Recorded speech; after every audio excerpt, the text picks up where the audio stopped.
バッテリーがチャージしたようにね、全部のストレスが取れて生まれ変わる。瞑想の聖地インドで修行者1億人の頂点に立つ史上初の女性、ヨガの母ヨグマタ相川恵子が送る人生の羅針盤。今回のテーマは、こんにちは、ヨグマタ相川恵子です。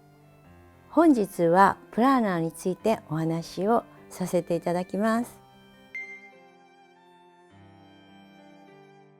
ヨガの哲学ではプラーナという生命エネルギーがね、私たちの体の中にね、全てそういった生命エネルギーによって生かされている。呼吸が止まってしまうと死んでしまうというかね、死んだ時は呼吸が止まっているのでね、呼吸の中に生かしめている存在があるって考えられているわけですね。気候とかいうのもね、呼吸をしなくてもね、気を回すみたいなね、エネルギーを循環させるみたいな動作がありますけれどね、エネルギーがね満ちていくっていうところで、ヨガの哲学でいうとね、エネルギーの道っていうのが、川の流れというかね、血液とか体液とかね、流れているエネルギーの道としてね、7万2,000の道がある。血管とかね、あるいは神経とかそういう流れの道がね、体中に張り巡らされていて、それが働いていることで末端までもね、元気に、どこに一番ね酸素やそのプラーナがね消耗されるかっていうところでね、体全体にエネルギーが回っていく。ヨガの哲学でいうと、このエネルギーの道がね、アパーナキ、それは下に下げる働きがあって、それが正しく機能しないとね、お腹の調子が悪かったりね。でそれから火のエネルギーというかサマーナっていうんですけど、おへそのあたりを司っているプラーナ、サマーナ気というのがあるんですね。サマーナ気っていうのはね、それは消化を司っているエネルギー。胸のところはね、息を吸って、それでプラーナを取り込んでるんですね。そこのところは出し入れの一番肝心なところですから、そこをプラーナ気って呼んでるんです。プラーナがまさに入ってきて出ていくって、それをちょっとお腹の方に行ったりしたら、いろいろなね要素が火のエネルギーが加わったりするので、それをサマーナ気で、頭のところは持ち上げる働きがあるね。だからそれが働いてないと姿勢もうなだれたりね、それ持ち上げる軽いエネルギーですね。それをウダーナ気って言うんですね。それはどれも活性化されて正しく働いていくことが必要であるね。それから全体を巡る気をビアーナ気っていうんですね。それをヨギはねすごく扱うことができて、でどっからエネルギーを強くしてそれに全部飲み込んじゃうっていうのもあって、それと一体になるっていうね。だからプラーナの奥に愛のエネルギーがあってね、愛を発達させるとかね、頭のビアーナ気を強くすることでね、重力に勝つっていうかね、そうすると何時間でも座っていられるとかね。だから体が重いと足がしびれちゃったりね、修行するのに肉体の重さをものすごく感じてしまうのでね、物質的な要素がたくさんあるとね、そこでエネルギーが滞ったりして体がしびれたりね、それで血の巡りが悪かった、そういう全てのブロックがなくエネルギーが循環していくっていう。だからそのためにねいろいろ準備をして、どこのところにもブロックがないようにして、それ全部に充満して、なおかつそれをねコントロールして死を超えるっていう風な、そういう修行をしてね、全てを制覇するっていうね、ヒマラヤ聖者の秘法なんですけど、皆さんは普通にね呼吸をして普通にも酸素を取り入れられてるしね、で時々は深く呼吸をする、そういう働きとともに呼吸自体がね無意識にも呼吸をしている。ね、意識的にも呼吸ができる。それ自律神経の働きによってね、寝てる時も心が休んでる時も自然に呼吸はしてるわけですね。自動的な呼吸のね働きがあるわけですね。その呼吸にね、皆さんの心の状態っていうのが反映されてるんですね。こう怒った呼吸とかね、あるいは乱れた呼吸とかね、つまんない呼吸とか、いろいろ火の状態がねそこに現れてるので、それをこうリズミカルに呼吸をすることで心をコントロールするっていうこともできるんですね。それで呼吸法っていうのはいろいろあってね、早くこう浄化する浄化呼吸とかね、頭を輝かせる呼吸とかね、皆さんがこう深い呼吸って腹式呼吸をするとかね、そうするとこう横隔膜の方まで動いてたくさんの酸素を取り入れて、あるいはプラーナを取り入れて、そして体が元気になったりね、普通にはみんなこう浅い呼吸をしてるんですけど、時々深い呼吸をして、生理的に酸素を取り入れたりプラーナを取り入れて細胞のレベルを活性化する。心理的にもね、平和な呼吸をすることによって心が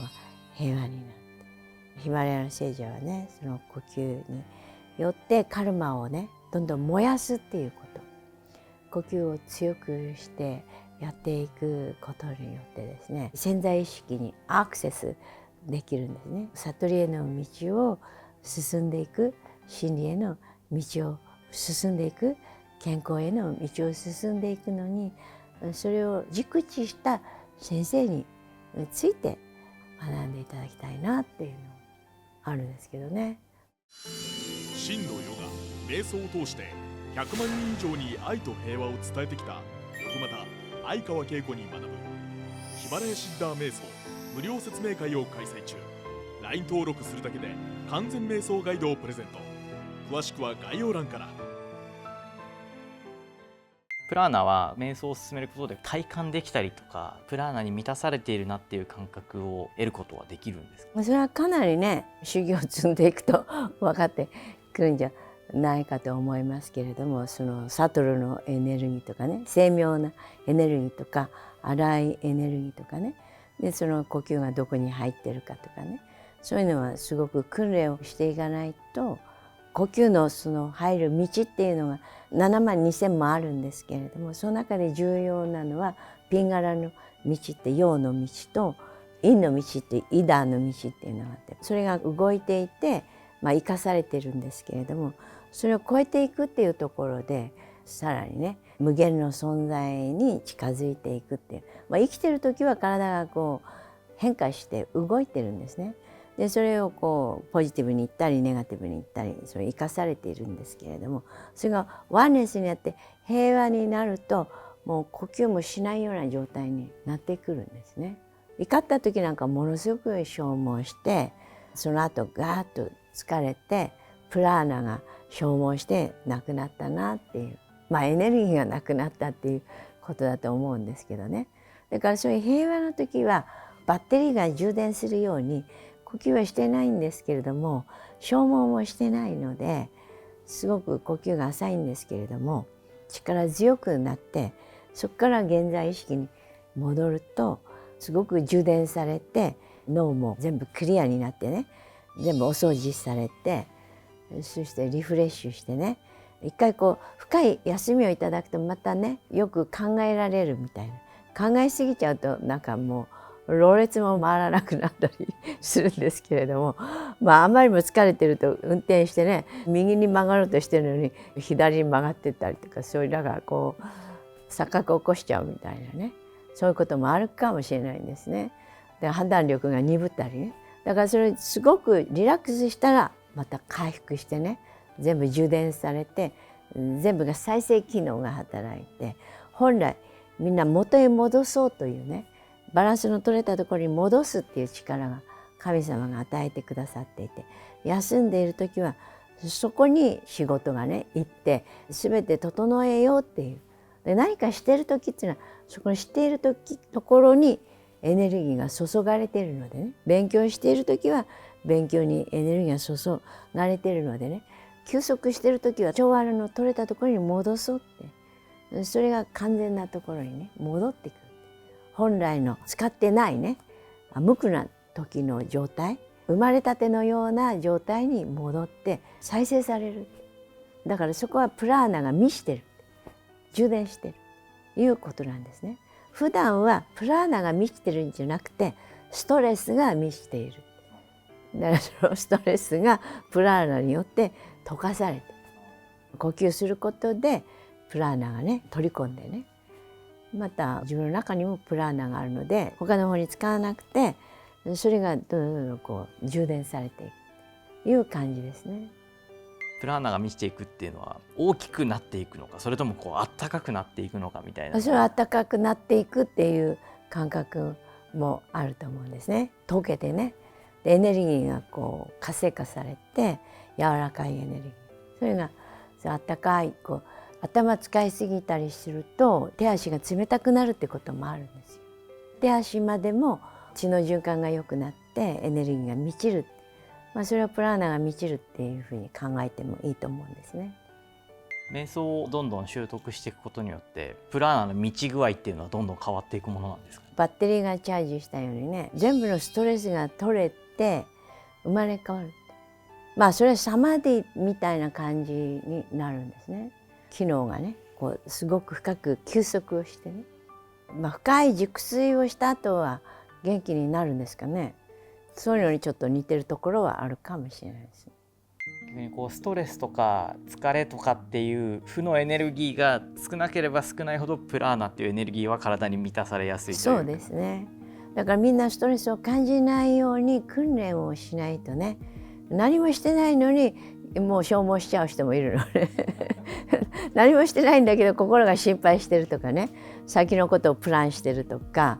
なんか悪いことを想像してるとかね、心配事を想像してる。心配があるとぐったりしちゃう人もいるわけですよね。何もしてないのに、むしろ無心になって仕事をしてる方が仕事をした分のこう消耗はあるんですけれども、ストレスフルな感じではないと思う。で何もしなくて心配ばっかしていたりね、しないことを後悔していたり、瞑想の何もしないとはまた違う何もしないんですけど、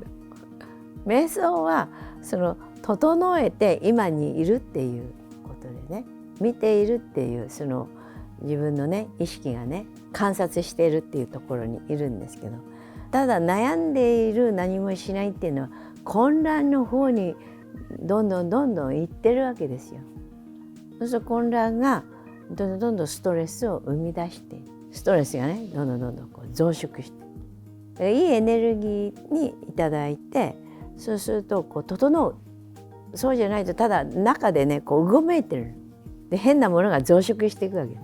だから根本からね良くしていかなければならない。ご視聴いただきありがとうございました。何か気づきとかねありましたら、ぜひコメント欄にシェアしていただけますと幸いです。皆さんにお役に立つことを発信していきたいと思います。よろしくお願いいたします。